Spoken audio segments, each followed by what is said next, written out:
সমস্ত রাষ্ট্রবাদী বন্ধুকে আমার নমস্কার। আমি অনির্বাণ, বাংলার রাজনীতি আপনাকে স্বাগত। বন্ধুরা, বাংলাদেশে হিন্দুদের উপর নাকি কোথাও কোনো অত্যাচার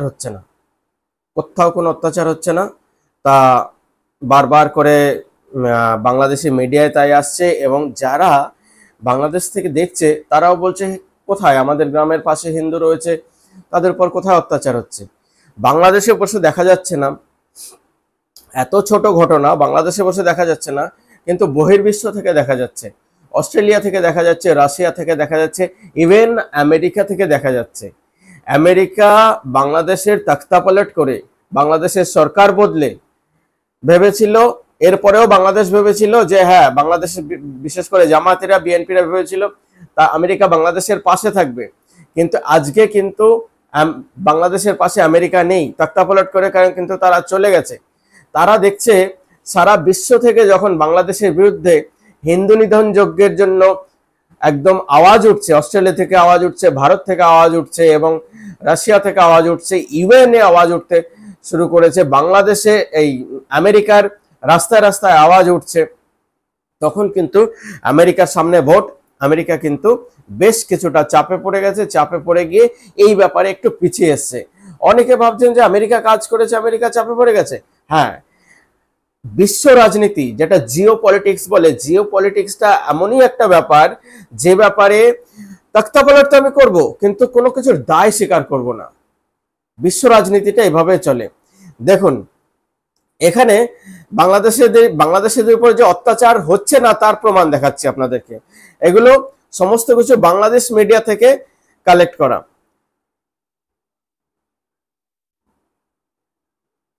দেখুন,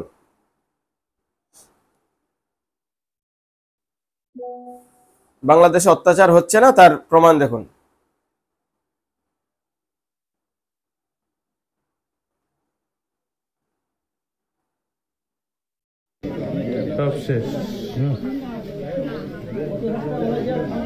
দেখতে পেয়েছেন? এটা কি ঠাকুরগাঁও জেলার বালিয়াডাঙ্গা উপজেলার ধানতলা ইউনিয়নের সর্দার ভিটা গ্রাম। পুড়িয়ে সম্পূর্ণ শেষ করে দিয়েছে। 4:10 দেখুন, সমস্ত পাড়ায় দিছেন, শরৎ ভাড়া দিছে তো আরে কেন দিন থাকি রগা চেকড়া হাড়ি থাক বার ওরে বুড়িরা বসে হাড়ি থাকি বলে এমন ভোলা মুই তো ঘুমাবাই, মুই তো ফটো আছো ঘুমাবাই, মানে ফটো ঘুমাবাই। এটা কি কোনো আগুন পুরো সূত্রপাত থেকে না কি? না, এটা লোকের আগুন না? দেখতে পেয়েছেন? আসলে হিন্দুরা যে কতটা, আমি মানুষের স্বার্থে এমন করে নিজে পদত্যাগ করতেও রাজি। এরপরে দেখুন, ওটাই এরপরে পঞ্চগড় ওই খড়দায়, এখানেও দেখুন একটা আগুন জ্বালিয়ে দিয়েছে, ওই সেম ঘটনা। একে দেখতে পাচ্ছেন? সে বাংলাদেশে উৎসব বলে যে ছেলেটিকে মারা হয়েছিল, তার মোবাইলে কিছু হিন্দুদের নিয়ে কথাবার্তা পাওয়া গেছিল, যার জন্য থানায় নিয়ে গেছিল। থানা থেকে চেয়ে জনতা, বাংলাদেশি জনতা এই উৎসবকে পিটিয়ে মেরেছিল, যার অন্যতম খুনের কাণ্ডারি এই ভদ্র ছেলেটি। দেখতে আপাত মস্তক ভদ্র লাগছে, দেখতে পাচ্ছেন? গণেশ প্রতিমায় গরম জল ঢেলে দেওয়া হচ্ছে, দেখতে পাচ্ছেন? কমেন্ট আপনাদের রয়েছে, আপনাদের এসে এটা দেখুন।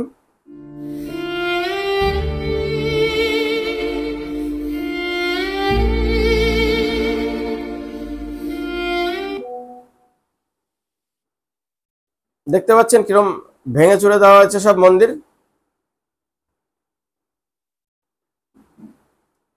চট্টগ্রামের কোতোয়ালি কাজী নজরুল ইসলাম রোডে ফিরিঙ্গি বাজারে সেবক সংঘের মন্দির ভেঙে দেওয়া হয়েছে, দেখতে পাচ্ছেন? এগুলো কোনো অত্যাচার হয়নি, তার নিদর্শন। এই দেখুন, হিন্দুদের জমি দখল হয়ে যাচ্ছে।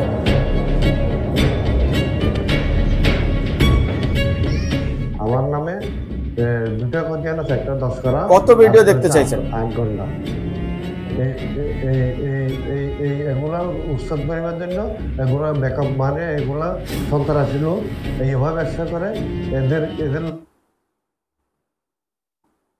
কত কিছু দেখতে চাইছেন। দেখুন, দেবোত্তর জমি দখল করে নিয়ে নেওয়া হচ্ছে। কুড়িগ্রাম জেলার নাগেশ্বরী উপজেলার কাচারি পায়রাডাঙ্গা অবস্থিত কামাখ্যা মাতা ঠাকুরানী মন্দিরের জমি দখলের জন্য পায়তারা ও কমিটিকে বারবার হুমকি ভূমিদস্যুদের। জমির পরিমাণ কত? 30 বিঘা, 10 একর। সমস্ত মন্দিরের কাগজপত্র রয়েছে। 1947 সালে দেশভাগ ও জমিদারি প্রথা বাতিল হওয়ার পরে মন্দিরের নামীয় সকল সম্পত্তি ভিতরবন্দ দেবোত্তর স্টেটে যুক্ত হয়। এটা 1819 সালে এই মন্দিরটি এখান থেকে রয়েছে। অনিমা রানী দাসকে রাস্তা থেকে তুলে নিয়ে যায়। দেখুন তার জন্ম সার্টিফিকেট দেখতে পাচ্ছেন। একটি হিন্দু মেয়েকে রাস্তা থেকে তুলে নিয়ে যাওয়া হয়, 15 বছরের মেয়ে। দেখতে পাচ্ছেন, সমস্ত ডিটেলস স্ক্রিনশট মেরে নেবেন। সনাতনীরা কিভাবে অত্যাচারিত হচ্ছে দেখুন। তারপর আরেকটি মেয়ে টেকনাফ একটি হিন্দু মেয়ের অপহরণ।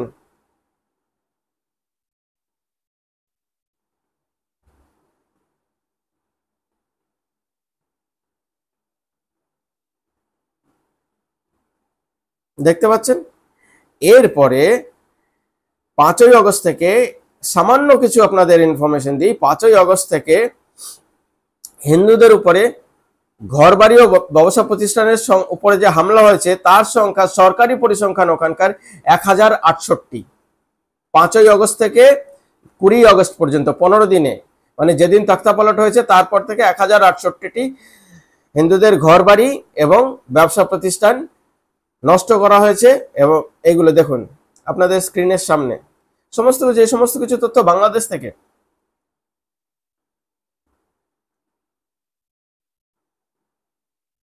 এরপরে আপনাদেরকে কি আরো প্রমাণ লাগবে? আরো প্রমাণ দরকার? ঠিক আছে।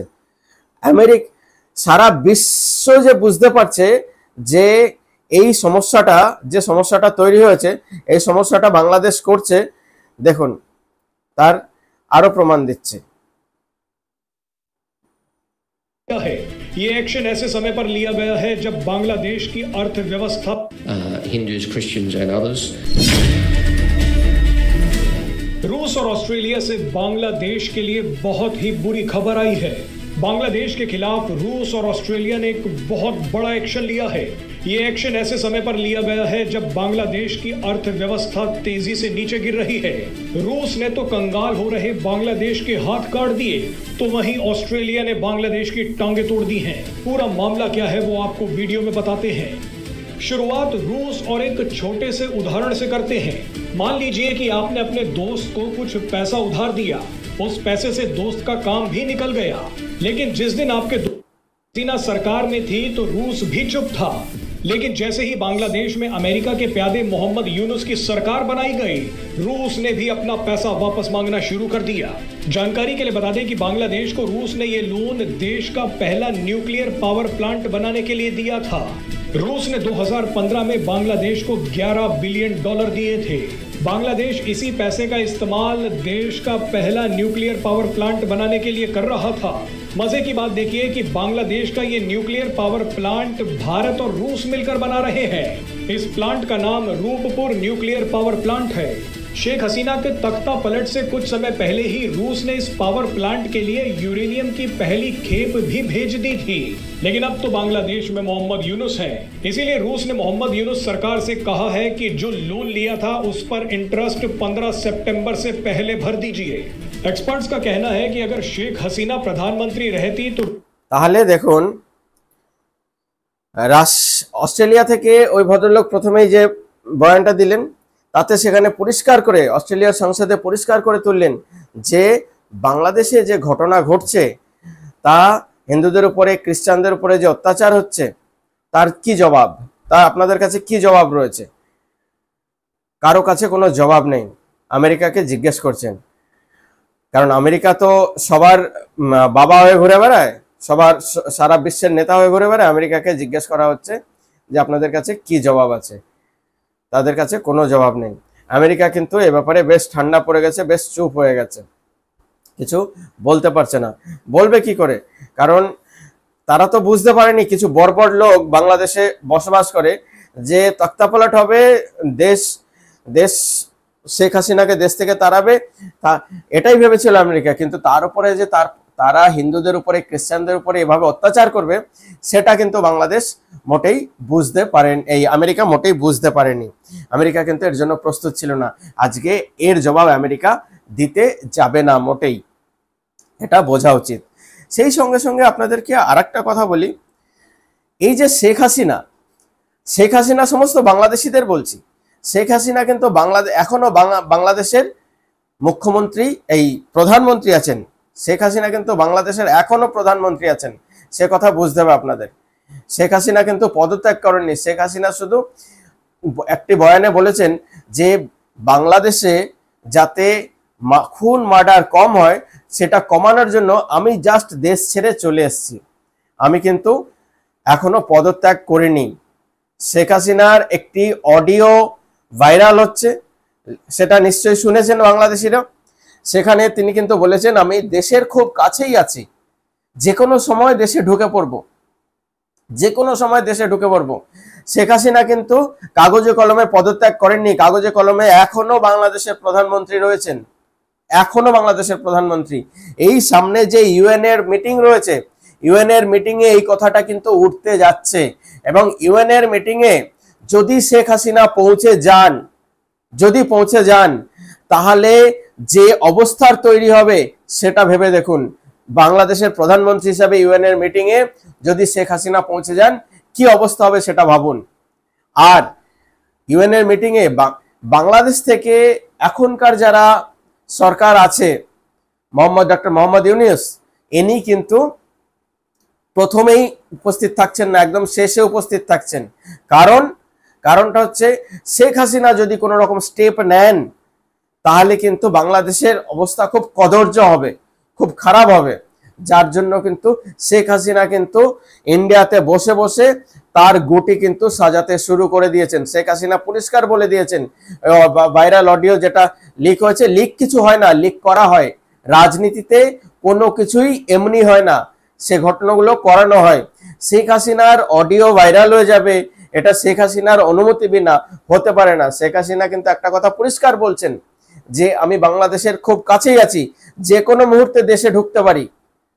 আর আবারও ডক্টর মোহাম্মদ ইউনূসকে একটা কথা বলেছেন যে বাংলাদেশের গরিবের টাকা পেট কেটে 26,000 কোটি টাকা বাংলাদেশ থেকে, বাংলাদেশের গরিবের টাকা ওই সুদের নামে কালেক্ট করে আমেরিকায় নিয়ে গেছে ডক্টর মোহাম্মদ ইউনূস, এবং তার মাধ্যমে সে নোবেল পুরস্কার কিনেছে, আরো কি কি কিনেছে সে পরিষ্কার বলছে। আপনারা নিশ্চয়ই অডিওটি শুনেছেন।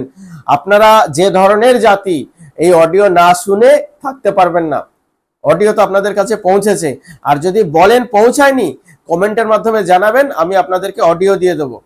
তো সারা বিশ্বের কাছে বাংলাদেশ যে নাস্তানাবুদ হচ্ছে, এই যে আজকে বাংলাদেশে একের পর এক বিদ্যুৎ উৎপাদন কেন্দ্রগুলি বন্ধ হয়ে যাচ্ছে, কয়লার অভাবে ইন্ডিয়া থেকে বিদ্যুৎ যে সরবরাহ করা হতো তার পরিমাণ কমানো হচ্ছে। কেন? আপনাদের প্রথম নিউক্লিয়ার পাওয়ার প্ল্যান্ট বন্ধ হয়ে যাচ্ছে, কিসের জন্য? কারণ সরকার যারা আছেন তারা সেই দক্ষতা তাদের নেই, তাদের সরকার চালানোর দক্ষতা নেই। এরা বিরোধী পজিশনে ঠিক ছিল। আজকে ছাত্র সমাজ কোথায়? আজকে যখন পেঁয়াজের দাম বাড়ছে তারা কোথায়? আজকে সারা বিশ্বে যখন থুতু হচ্ছে তখন বাংলাদেশের সেই ছাত্র সমাজ কোথায়? আজকে জামাতিরা শুধু ক্ষমতা দখল করে দেশ দখল করতে চাইছে, হিন্দুদের বিতাড়িত করতে চাইছে। বিএনপি কোনোভাবে 15 বছর ক্ষমতায় নেই, কোনোভাবে ক্ষমতায় আসতে চাইছে। কেউ দেশ সংগঠিত করতে চাইছে না, কেউ দেশকে সুরক্ষিত করতে চাইছে না, কেউ দেশকে সঠিকভাবে চালাতে চাইছে না। আপনারা তো 1.5 মাস টাইম পেয়ে গেছেন, আজকেও তো বাংলাদেশের অবস্থা কোনো রকম ঠিক হয়নি।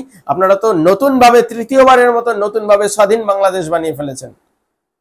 চালাচ্ছেন না কেন সঠিকভাবে? সারা বিশ্বকে মেসেজ দিচ্ছেন না কেন? এটা একটা গুরুত্বপূর্ণ কথা। বন্ধুরা, যারাই বন্ধু হন, শত্রু হন, যেমনই হন, আজকে সমস্ত প্রমাণ সহ আপনাদের দেখালাম, কোনো মৌখিক কথা বললাম না, সমস্ত ভিডিও প্রমাণ সহ দেখালাম। এর পরেও কি ভারত বিরোধিতা জারি থাকবে? যদি জারি থাকে, রাখুন। নমস্কার।